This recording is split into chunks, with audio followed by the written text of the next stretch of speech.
The following is a production of DallasCowboys.com and the Dallas Cowboys Football Club. How about them Cowboys? Yeah, go Cowboys! This is the DallasCowboys.com Draft Show.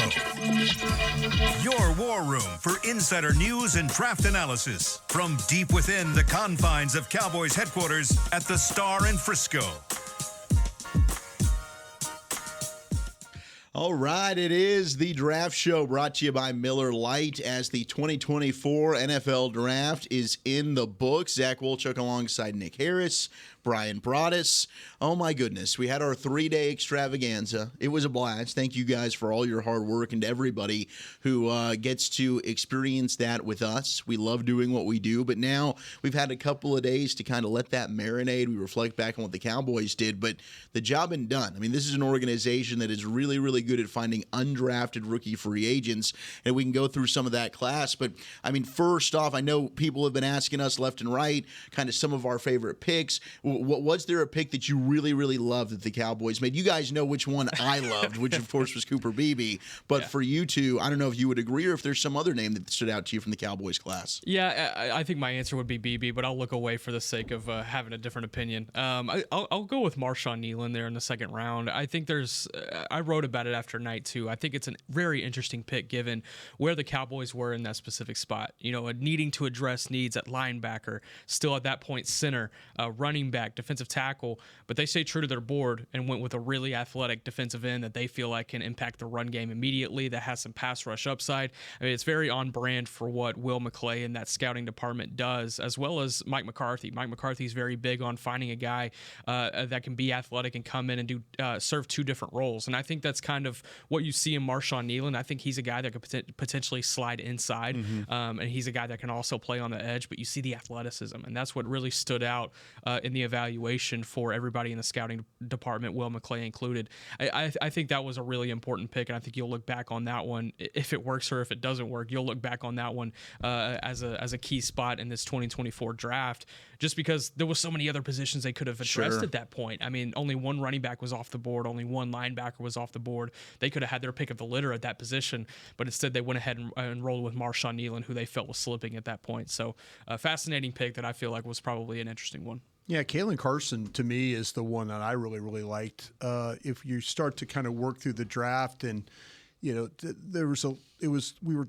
we went the whole draft season trying to sort cornerbacks. Yeah. And I feel like this kid might have got lost in all of the names because the talent is there. The way he plays, how competitive he is, his ability to carry routes inside. One of my favorite things about corners. I mean, you could be slow and everything. I don't, care. But if you could show me you could carry routes inside and make plays on the ball, I'm gonna like you as a player. And this kid can. We talk about the traits that Mike Zimmer would like: the length, the size, the ability to play the football. And this kid right here does all those things. And I kind of felt like that. What I really appreciated about the Cowboys draft was, even though my gut said in the third round when they passed on the running backs, when they passed on all those, and Beebe's a great pick. I mean, Beebe, the key to this thing is going to be what were they going to do at 73 with that pick? They probably got him a starter. I mean, they got him a starter at that, So I was happy about that part of it. The thing that I was kind of thinking, like, okay, can they grab a running back? Where can they grab a running back here? And when it didn't happen, then I was like, okay, I appreciated the fact that they didn't try and force one late. They didn't just take one in the fifth round to say, oh, we got to have a running back. They said, no, we'll take probably the best player on their board. And I think this Carson kid, we Al Harris and these guys do a great job of working with these corners. And this kid's got the same kind of traits that you see with the corners that play here. And so I really do like how they just didn't say, oh, we got to have a runner. No, they took their best player, and it was Carson, and I think he's going to work out fine for them. I'm with you. I mean, I loved the Carson pick. I think they did a lot, and you mentioned stay true to your board. I think that was reflective, obviously, with the trade that they made, moving back. They got the great value with getting that third-round pick, which they ended up getting with Cooper Beebe. But this undrafted class, pretty interesting. Some big names to discuss. We kind of broke down, took a couple of players each to kick around the tires on, but you bring in a running back in Nathaniel Pete from Missouri.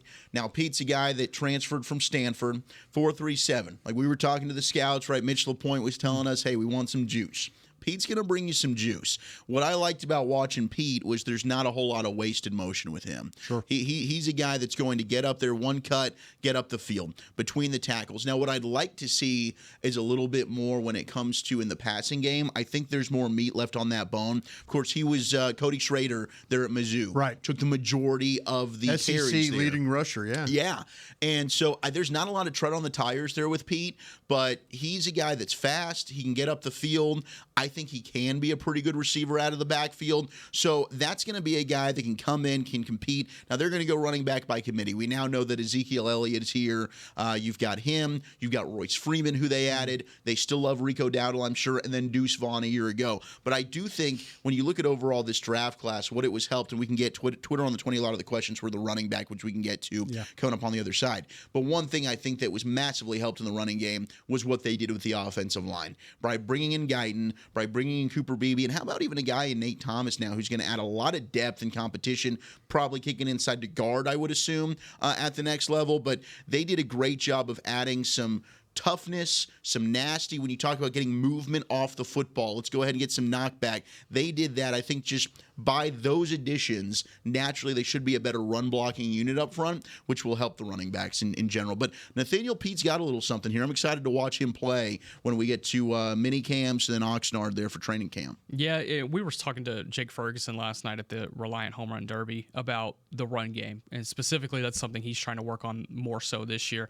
I think he took a big stride last year in being able to help block in the run game, but now this year being able to maybe do some combo action with Tyler Guyton or moving around to the right side with Terrence Steele that he's gotten used to. It's a big emphasis, and I think that's probably a big emphasis for the team all the way around. And speaking of, I think a tight end that they brought into the building, I hope I'm not stealing your guy here, Brevin Spanford. No, okay. Got him. I loved Brevin Spanford, man. Yeah. I was surprised that he did not get drafted. Yeah, me you too. look at his size, his ability to block, but also as a receiver, that guy's got a massive wingspan. Yeah. Yeah, absolutely. Whenever I went to Mobile for the Senior Bowl, he was probably one of the guys that stood out the most in the lobby. You talk about the all lobby team; he's somewhere on there. 6'6", 250-pound frame, and man, he gets after it in the run game. In my opinion, he was a top 3 run blocker in the tight end position for this entire draft class. So be able to get that guy in. That's the first guy that they signed. They probably put the most likely the numbers aren't finalized. And another note: these guys aren't finalized until they come in next Thursday to sign. So, these guys can still flip between now and then. But Brevin Spanford probably going to end up with the most guaranteed money in this undrafted free agent class just because of that frame and how it works in the run blocking game. I mean, they came away with 2 tight ends here, Brevin Spanford from Minnesota and Alec Holler from UCF. And you see the a run game knacks in both of those guys and them being able to get some push at the point of attack and really be able to do some good things. But also at the Senior Bowl, what I was able to pick up off Spanford was the red zone ability, the possession ability. I think he's a guy that you could throw it up to and he'll be able to come down with it. Might need to work on his hands a little bit, but I think this is a fun weapon that they found here in the undrafted pool. And man, if he ends up panning out, that tight end room, all of a sudden we're looking about a year ago, it was getting scary, and now it's getting crowded. So it's a fascinating one. I will say, but I'm going to let Brian talk on this guy a little bit more. My favorite UDFA in this class is Amani Johnson out of Nevada. Go ahead, talk about him. Yeah, I think he's probably one of the better run defending safeties that you saw in the Group of 5 ranks last year. Didn't really get the opportunity to shine until 2023. He came out of Hercules, California, and finally had the opportunity to start and really shine in 2023. And man, did he show up for it. 100 tackles in the run game. I think he's a strong safety at the next level. You see him picking up tight ends across the middle of the field. You see him picking up running backs coming out of the backfield.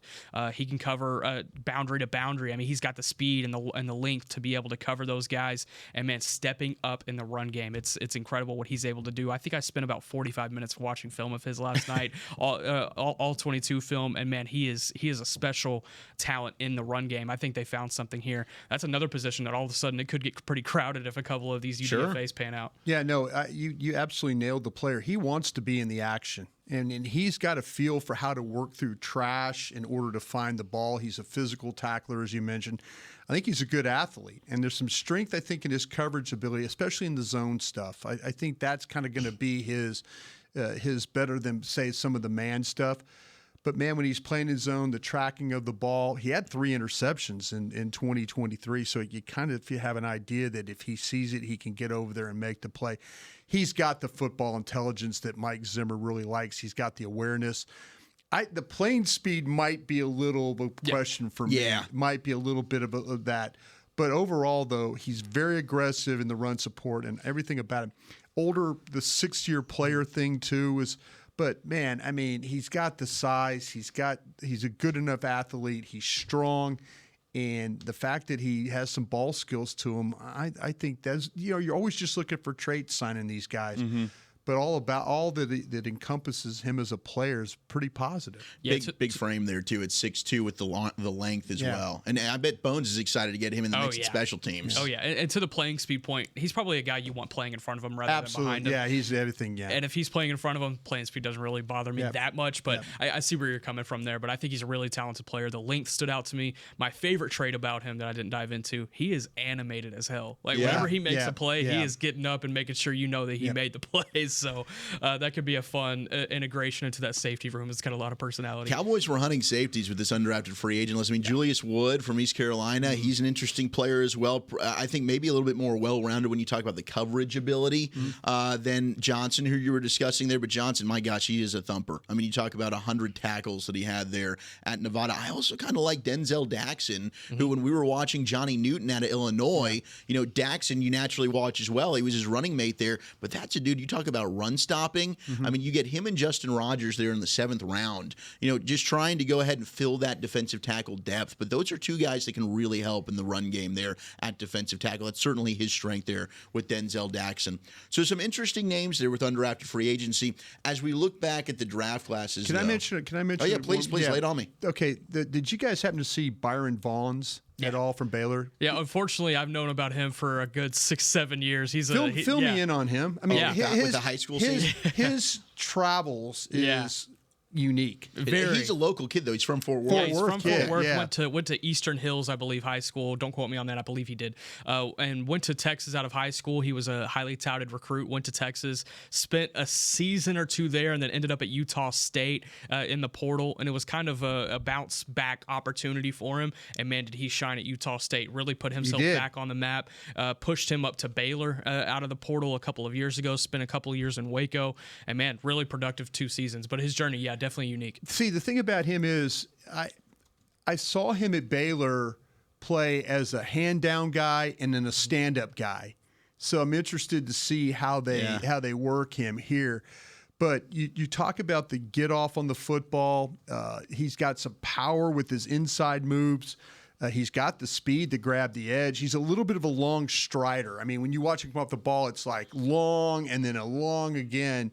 And sometimes that could get you in trouble. But he's got a slippery element to his game, the way that he plays. He chases the ball, the awareness to close. And I also saw him kind of hold his ground when the ball was run his direction, and he was able to finish when he got into position. So he's kind of a tweener when you look at, do they going to play him as a linebacker or are they going to play him as an edge on a full-time basis? But he's a guy that does have some of those traits, again, that we're talking about. 84-inch wingspan. Yeah. Goodness gracious. That's amazing. My gosh. And, I mean, I was watching, when you look at one of these guys, maybe multiple are going to end up making this roster. Every year the Cowboys do an excellent job with this. I was watching Brevin Spanford, and I'm like, goodness. Yeah. I think this dude's going to end up making it, man. I mean, because I know people are asking, like, okay, which undrafted rookie for agents do you think have the best chance? I know that's now becoming a crowded tight end room. He brings you a little bit of something when it comes the well-rounded play, 6'6", 250, the blocking. They need a blocker in that room. Peyton Hendershot, you need to have yourself a good camp, man. And if John Stevens comes back, I mean, he's a guy that looked like he was on his way to make the 53. Span forward brings you a little bit of a difference than you have with some of the other guys in that room. I think I would bet on him to make it, man. I'm pulling for all these guys, but that's one thing they've done is added a lot of competition. I love that. Well, this is something they take a lot of pride in. And, when you have names left over on your board, if they tell you they have 10 names on their board, at the end of the draft, those are the first 10 guys they're going to go trying to attack. That's something they've done a really good job of convincing players, convincing agents, maybe masking a little bit of their depth chart of, agent says, well, you've got, no, man, we've got open guy. They've convinced a lot of these agents and players that you come here, you have opportunity. And they had a lot of, they can sell that. They had a lot of guys walk out of here, during the springtime when free agency started. So yeah, you're going to sell opportunity, but they do a great job. Chris Hall and Todd Williams, Adam Pacific, all those guys, they keep that board intact. They don't have a lot of fluctuation like, well, I don't know about this guy. If they put that guy on that draft board and he doesn't get picked, they're going to do everything in their power to try and get that guy. So that part of it I've always really appreciated about the process, and they've landed some guys doing it that way. Did you have any fun stories of your days, like trying to be able to recruit like some of these undrafted free agents? Let me tell you what, Sean Payton and the Tony Romo story is incredible. I mean, Sean got on the phone with him. We had Tony in the 5th round. And to Chris Hall's credit, he did not, sometimes scouts go, well, I'm going to move this guy down, okay, put the guys where you need to, and Chris Hall wouldn't let Tony Romo's tag move. He had him there in the 5th, and Sean Payton got on the phone during the draft for like 2 rounds, and he kept telling Tony, hey, we're going to pick you, we're going to pick you, we're going to pick, and then never did pick him. And then it came down to, okay, man, this draft's over, this is what I'm selling. And Sean, Jim Hess, those guys were just recruiting their ass off. It came down to really Jerry, Bill Parcells, being able to, make it to get that done because it looked like he was going to Denver. I was about to say, what were the other teams involved? Denver was the team that was in play here. And Mike Shanahan is an Eastern Illinois guy. Mm-hmm. And so that was kind of like playing against us, and Sean Payton involved too. But man, Sean did a great job of recruiting there, and Tony, made a decision that changed, his career path, the way he was able to have the kind of career he had by coming here. Yeah, that's fascinating. Man, the story times with Brian and Christy, those are my favorites, man. When you're old, you get involved with a lot of stories, but it was kind of the Wild West back then. And I don't know if I know these guys are super organized, but I remember. It was almost like being on a stock exchange floor because you had all the stocks, but you always had people coming in and out of the room like, hey, we got this guy. No, we lost this guy. No, and so there was always this constant, Steven and Adam and Todd Williams and those guys were always kind of, we're down. We need a corner. Okay, who's working on a corner? Boom. Okay, we got that one. We need to tie it in. Who's working on that? It was always organized. We lost some guys along the way too, but it wasn't just, randomly, let's go sign some guys and fill out the roster. There was a real plan. And that's why you get a guy like TJ Bass and others, you get guys like that because A, they're on your draft board. B, you have a plan. C, you're probably recruiting him. You got your line coach on the phone in the 7th round saying, all right, man, hey, I loved your workout. Trust me here. You're going to be involved. You're probably you can make this team. There's a lot of that goes on here. How much would you say a part of that is also just having a little bit of what is the word I'm trying to look for? Maybe a derivative of what Gil Brandt instituted way back when, and being able to get guys like Everson Walls, Drew Pearson, Cliff Harris, great and history. Eventually just kind of coming down. Not to say that other teams haven't always taken the UDFA market seriously, but it feels like the Cowboys have hit on it more so than others. I started work here in 1999, and the one thing that our draft board, my first draft, I remember it just being massive. I was used to a draft board of 150 players and just drafted off that, and because I didn't the clutter. We just didn't like the clutter of it all. And Dallas Swift, to Larry Laceweller's credit, said, "Hey, we could go to a smaller board." And through the years, it's developed. Will McClay's got his board the way he likes it. But yeah, I think there's a great history here of this organization. And I know the Jones family, like I say, since '99. So I was here '99 through 2005. The college free agent part of it was very important. It was, you could get on them for not caring about pro free agency, but they care about the undrafted one. They really, really, that is something that is super important to them because again, it's cheaper talent, but the chance to hit on one of those guys, like you say, you hit on a TJ Bass, you potentially got a 3-4 year starter in a guy like that. If you when you do that, no doubt. Marquise Bell comes to mind as well. What he's been able to do for him. So they have done an excellent job in the rookie free agent class. Let's step aside here on the draft show. We got some Twitter on the 20 for one final time of the 2024 NFL draft season. That's next as the draft show rolls on, presented by Miller Lite. I'm Dak Prescott, quarterback of the Dallas Cowboys. And they snap it to Prescott, who looks right. It's not there. He escapes left. He'll run for a first down. Just like football, when it comes to crypto, it's important to have a team you can trust. With blockchain.com, I know I'm in good hands. Since 2011, they've been trusted by millions around the world to buy, sell, and trade cryptocurrency. Prescott's going to run this himself. Run it up the middle, and he scores. Whether you're new to crypto or an active trader, they've got you covered. What are you waiting for? Get started at blockchain.com. I'm Darren Woodson, former Dallas Cowboy player and Super Bowl champion. When I played in the NFL at a high level, I relied on my vision to see the field. As I started getting older, I noticed my vision wasn't as good, and I was getting frustrated from wearing my glasses all day. I went to Laser Care Eye Center, and Dr. G talked about all the options. Thanks to technology and Laser Care Eye Center, I can see near, far, and between. Don't fumble your vision any longer. Visit them at dfweyes.com and tell them Darren sent you. They got me back on my game. In a stressful world, Lincoln provides balance and calm amidst the chaos by creating sanctuaries that move you through the world with ease. Our vehicles make your time richer and more uplifting with human-centric design, intelligent technology, and powerful performance. As the official luxury vehicle of the Dallas Cowboys, driving a Lincoln is just another way to show your team pride. Experience our full lineup of luxury vehicles, including the Corsair, Aviator, Navigator, and Nautilus at Lincoln.com. Hi, I'm Danny McCray, Dallas Cowboys alumni player here with Smoothie King. And Smoothie King wants to ask you, what's that sound? That's the sound of us magically transforming our smoothie bowls into 2 new decadent flavors. Dig into a cool acai or pitaya bowl, handcrafted with crunchy, purely Elizabeth granola, fresh strawberries, and finished with a velvety chocolate hazelnut drizzle. Perfect for breakfast, lunch, or anytime you want to munch. And that's the sound of you making them disappear. Smoothie bowls, now in 2 new decadent flavors. Only at Smoothie King, the official smoothie of the Dallas Cowboys. This is the DallasCowboys.com Draft Show.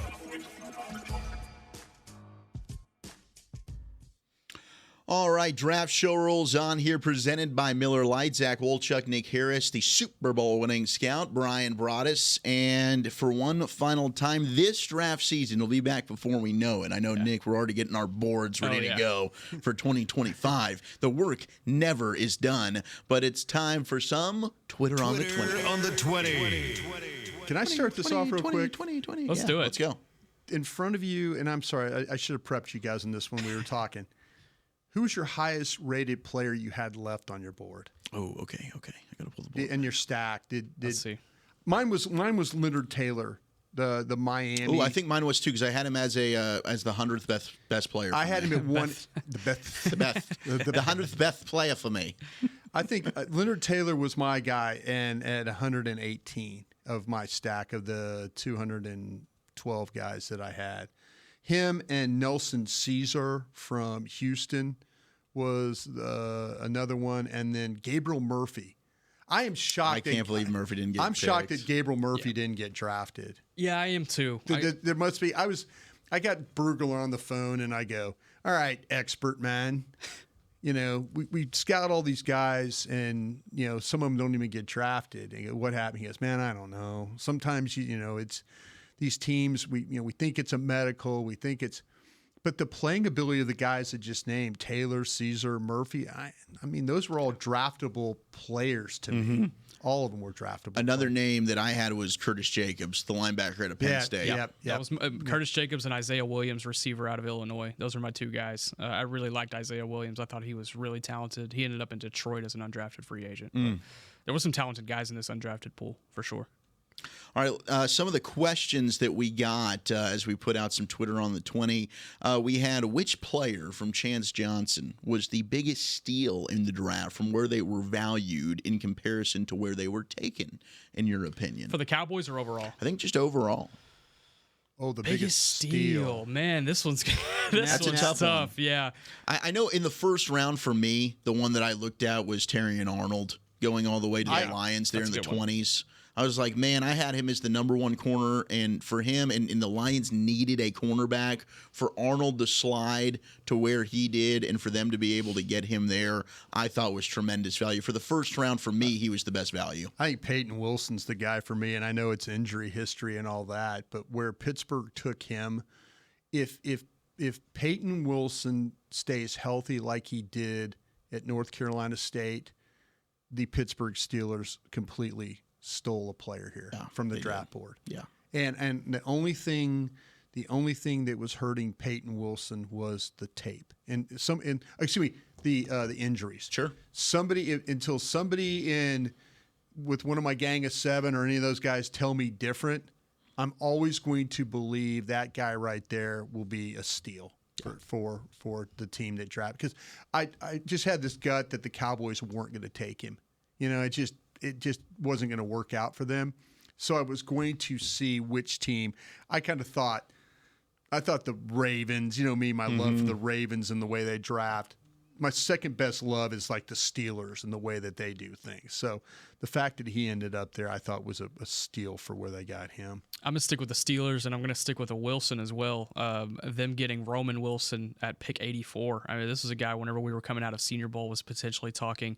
He was going to be in that early second-round mix that Keon Coleman and Ladd McConkey ended up in, but he ended up slipping to mid-third round, and the Steelers get a really big-time playmaker there. I think that's really good value for them. Man, the Steelers, I mean, when we'll talk maybe on the other side about some of the best drafts, but I think the Steelers' consensus is they were among the top probably three teams that came. I mean, their offensive line, they did a great job filling that with Fautanu there in the first round. They circled back with Zach Frazier. The Steelers cleaned up. They really did. Can I give you one more? We could play this game. We could have a 5-hour show. I'm going to throw one more in, too, after you're done. I bet you I get your guy. Who is it? Jaden Hicks. No, okay, so. That's fair. The Chiefs had my favorite draft. I think they crushed it, but I love what you're doing here with Jaden Hicks. Fire away, Brian. No, Jaden Hicks. I mean, for Kansas City, here's a team.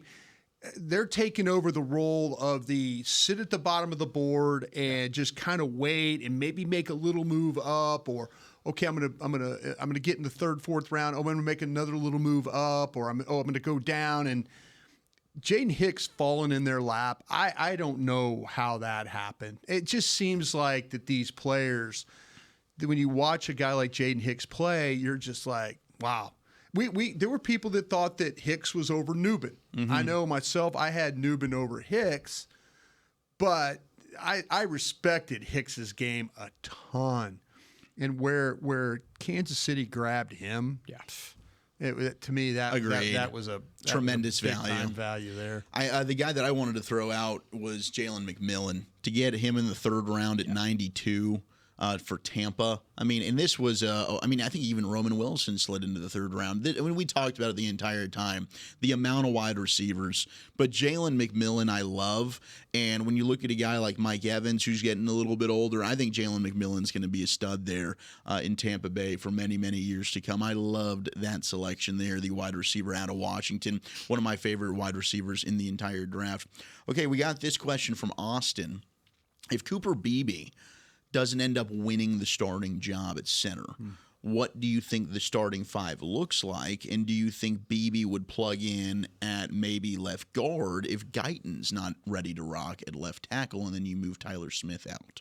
I think those are all possibilities. Yeah, I don't think there's a solidified, hey, we're going to try and make this starting 5 work going into training camp. I don't think that's the mindset. I think it's, hey, we're going to bring these 2 guys in. We're going to work them. Well, in BB's case, we're going to work them at different positions, and we're going to see who's ready to be able to start week 1. And if they're not, we're going to play around with what we got. So options at center, you got Brock Hoffman, TJ Bass. Probably you lean more so Hoffman. It feels like TJ Bass, they want to be able to just hone in at the guard position and let him work there.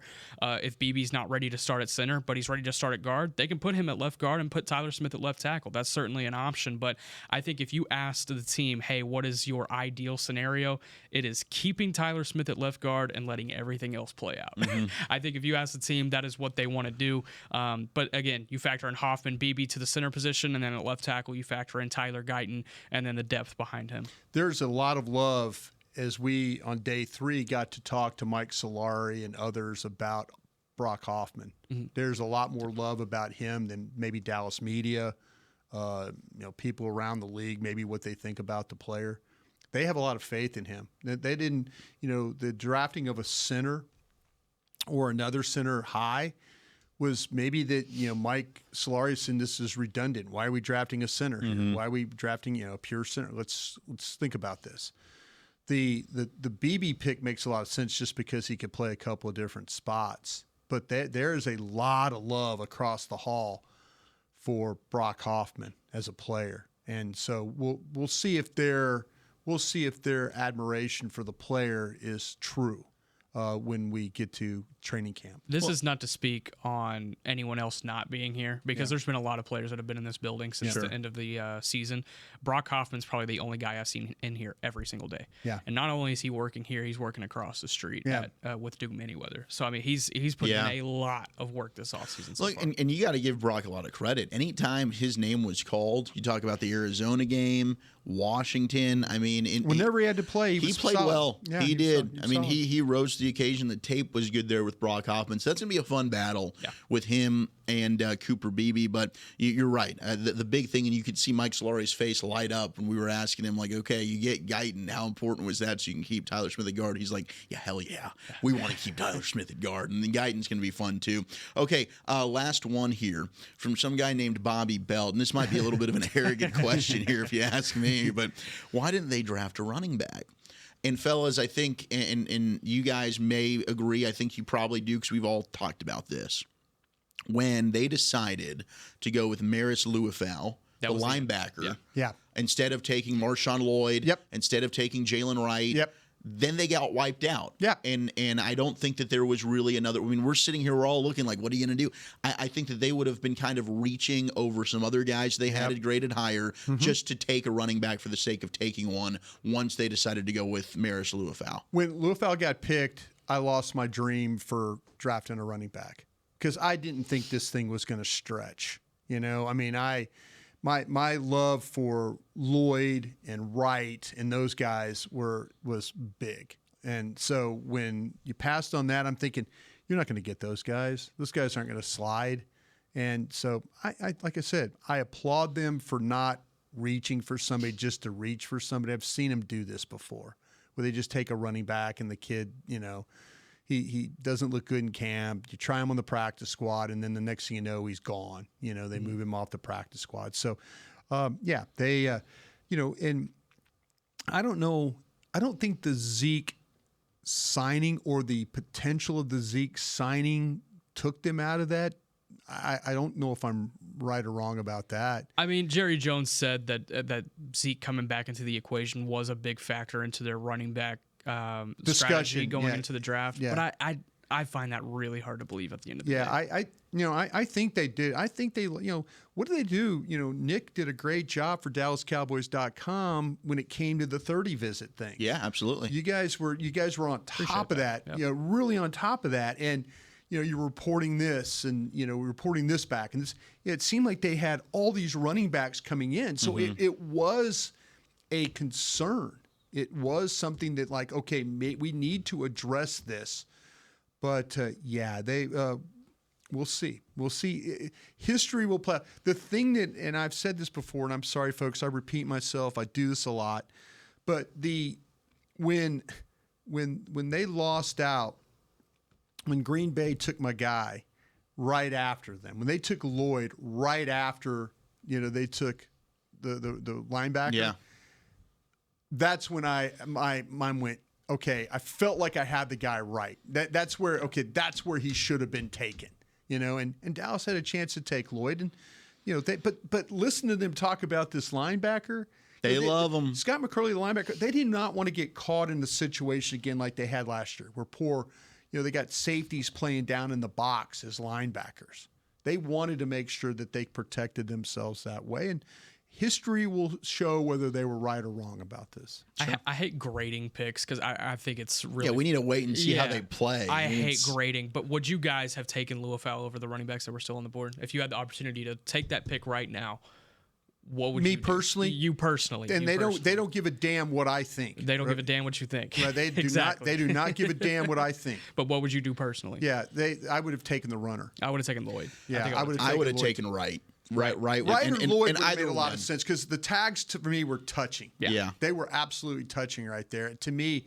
And if you said, okay, them going out, and I can understand the Nealon pick. I really do. And then the fact that you were able to address all of a sudden you got Beebe and Guyton, and you're like, okay, you got this offensive line. Now go get a runner. I can understand why you drafted Nealon. I really can. Sure. Because we're sitting there and focus on tackles and linebackers as far as bad run defenders. Their edges weren't great. They needed run help, and they lost 2 ends in free agency. They lost, and so Nealon makes a lot of sense. But when that linebacker was taken, I said, okay, they're thinking about this totally different than me. Yeah. But I understood after listening to McCurley and them talk in day 3.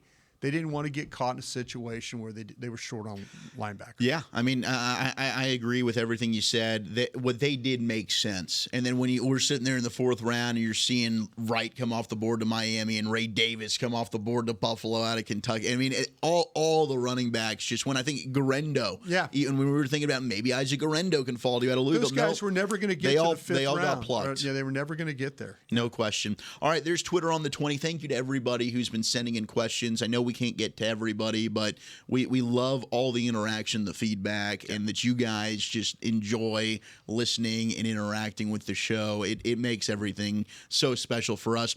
We will put a bow on the 2024 NFL draft. Let's look at some of our favorite picks and fits, maybe a draft class that we really loved from the 2024 draft. That's next as the draft show rolls on. Hi, Drew Pearson, former Dallas Cowboy and now Pro Football Hall of Famer here. If you're struggling with your vision and tired of those contacts and glasses, don't throw a Hail Mary. Go where I went. Laser Care Eye Center, the official LASIK partner of the Dallas Cowboys. Drew, thank you so much for trusting us with your vision correction procedure. At Laser Care Eye Center, we offer 6 different vision correction procedures to help patients see. Check them out at dfweyes.com. Tell them Drew sent you. Hood, hood. In a stressful world, Lincoln provides balance and calm amidst the chaos by creating sanctuaries that move you through the world with ease. Our vehicles make your time richer and more uplifting with human-centric design, intelligent technology, and powerful performance. As the official luxury vehicle of the Dallas Cowboys, driving a Lincoln is just another way to show your team pride. Experience our full lineup of luxury vehicles, including the Corsair, Aviator, Navigator, and Nautilus at Lincoln.com. I'm Dak Prescott, quarterback of the Dallas Cowboys. And they snap it to Prescott, who looks right. It's not there. He escapes left. He'll run for a first down. Just like football, when it comes to crypto, it's important to have a team you can trust. With blockchain.com, I know I'm in good hands. Since 2011, they've been trusted by millions around the world to buy, sell, and trade cryptocurrency. Prescott's going to run this himself. Run it up the middle, and he scores. Whether you're new to crypto or an active trader, they've got you covered. What are you waiting for? Get started at blockchain.com. Hi, I'm Danny McCray, Dallas Cowboys alumni player here with Smoothie King. And Smoothie King wants to ask you, what's that sound? That's the sound of us magically transforming our smoothie bowls into 2 new decadent flavors. Dig into a cool acai or pitaya bowl, handcrafted with crunchy, purely Elizabeth granola, fresh strawberries, and finished with a velvety chocolate hazelnut drizzle. Perfect for breakfast, lunch, or anytime you want to munch. And that's the sound of you making them disappear. Smoothie bowls, now in 2 new decadent flavors. Only at Smoothie King, the official smoothie of the Dallas Cowboys. This is the DallasCowboys.com Draft Show. What was a player that you thought, man, that's a great fit, great value, all the above for a certain team in the class? And I think when it was made, I had thrown this out there just during the course of the draft. Nick, I mean, I was talking to you about it. But to me, I loved the fit of Jared Wiley, the TCU tight end, going to Kansas City. I mean, when you watch Jared Wiley, big-bodied tight end, a guy who started his career at Texas, local player from Temple High School here, in a great high school football program there with Temple. But Jared Wiley has a lot of, I mean, I'm not trying to say, look, this guy's going to turn into a Hall of Fame tight end in Travis Kelce. But to get to go to Kansas City where he's behind Kelce, he's playing with Patrick Mahomes, he's under Andy Reid, who you know really well, Brian, but he's got some Kelce-like traits when you watch him as a receiver. The big question with Jared Wiley was, okay, he's a blocker, but he's got the size. Like, I don't think there's any doubt he can develop into a better blocker, much like Travis Kelce has. But my gosh, as a receiving threat, I know, outside of Brock Bowers, I thought he was the best receiving tight end in the draft. His ability to stretch the field, up the middle, down the seam. You get the ball in his hands. He's tough to bring down. He's got some quickness to his game. Jared Wiley, I loved that fit. They pick him in the 4th round, 131 overall to Kansas City. I thought that was a home run selection, and I'm excited to see how he grows and develops there behind Travis Kelce. Yeah, I'll give you one in each of the first 3 rounds if I could. I know I mentioned it on night 1, and I've mentioned a lot about Olu Fashanu during the time of the draft show, and just because I didn't believe you liked he was, him a lot more than everybody else. No, he was being a hater. I was a hater. Oh, a hater. I was a little bit I'm of a hater. Yeah. Okay, But I'm sorry. I think it's because I think he needed a redshirt year. Yeah. I think he needs to come into a program and really develop. He's gonna have the opportunity to do that with the Jets. I think that's a great fit, great pick. I am picking him at 11 if I understand that. Hey, I don't need him to start immediately. I'm taking him at 11. Yeah, absolutely. So I think this is gonna be a really good fit for Olu Fashanu. Really like that pick from the Jets because they have Tyron Smith that can kind of help mold him into what they want him to be potentially moving on. My 2nd round fit that I really like, and this was a guy that slipped who you could probably talk about really good value, Adonai Mitchell going to the Colts. Sure. Yeah. They needed a receiver coming into this draft, and some mocks had them potentially taking one at 15 or maybe sliding back in the 1st round and grabbing a guy like Xavier Worthy or something like that, but they stick at 20 in the 2nd round and they're able to grab A.D. Mitchell, who can slide in and immediately start at wide receiver 1 for them, or wide receiver 2 next to Michael Pittman. I think that's a really good fit for a guy that can stretch the field. He's got the speed to go downfield and be a vertical threat, but he's also got the route tree as well. And he's got possession skills. Man, you throw it up to him in the red zone, he's bringing it down. My round 3 fit that I really like, and this just it's you'll understand, Junior Colson to the Chargers. I mean, he gets to go back and play with Harbaugh. It's in a room that just lost Eric Kendricks, so he can slide in and potentially start on day 1. I think he is a day 1 starter. Really good pick there by the Chargers, and he's able to go to familiar territory, which is really important for him. You know my love for Ricky Pearsall, so we won't talk about that. I think that's a great fit for him where he ended up there in San Francisco. The guy that I thought was a really great value, and we kind of talked about him, was Mike Sanderstill, that the Commanders took in the 2nd round. And I really like where, to me, the fact that converted wide receiver he's got this cornerback thing down. I mean, you watch the awareness he plays with, his ability to play with quickness. I mentioned a guy that the traits that I saw of a guy from back in my day when I scouted was Rondé Barber at Tampa Bay. Smaller. Sanderstill is quicker, faster, but he's got that same kind of traits. He's sticky. He can play outside. He can play inside. He's a really good blitzer. Sure. And that's what Rondé Barber used to be able to do. Monty Kiff and Rod Marinelli, those guys, they used to line him up in the slot and bring him on blitzes, and he would get home and get sacks. He was also really good at the interception aspects of things. I really do think that the Commanders got him one. They were trying to get Jordan Lewis, right? And the Commanders were looking at trying to get Jordan Lewis. Yeah. They were looking for a nickel. This guy immediately, I think, is going to come in and play at a high level nickel for the Commanders this year. Mike Sanders still. I agree with you. I think in the second round, Blake Fisher going to the Texans, 59 overall from Notre Dame. Yeah, I love that pick for them. I thought that was a home run. I got to say, like, just to throw out the opposite side of this, like, what was a pick that was made that was most puzzling?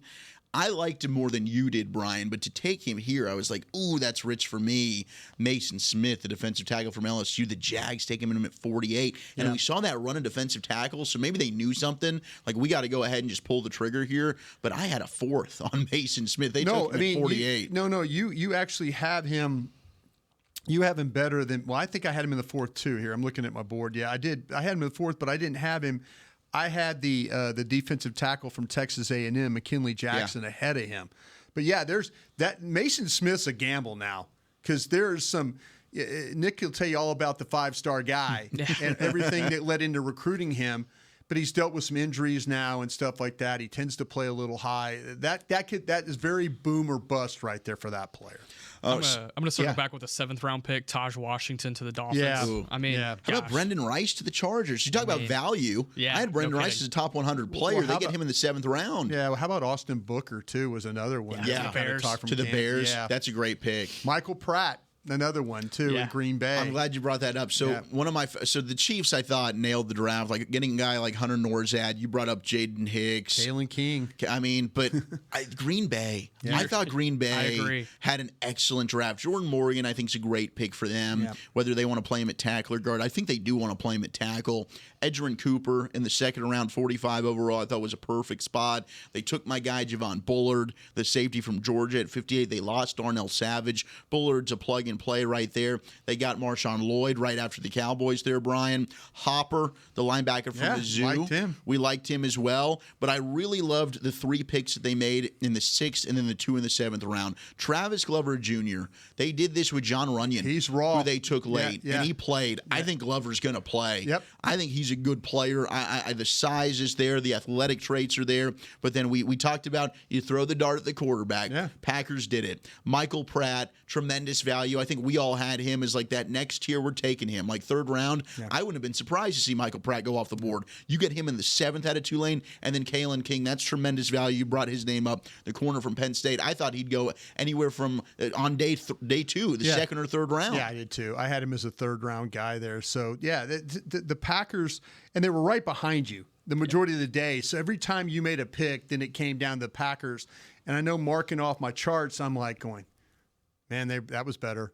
That was better. So you start comparing them to the team I'm looking at the Cowboys and thinking, okay, I like that pick better than Dallas just made. I like that pick, but you're just kind of looking at that way. So yeah, I thought the Packers, and it's not the fact that I worked at the Packers. I thought that their board was they really did a good indicative job of my board, and maybe that's a curse for the Packers. Maybe we're giving them love, and these guys don't turn out to be good. But I liked what they did. They also picked Keaton Oladapo there at the end of the 5th round. That's a safety that has a ton of length that I think can play in space. Maybe more so a strong guy, but I think he can play in space too.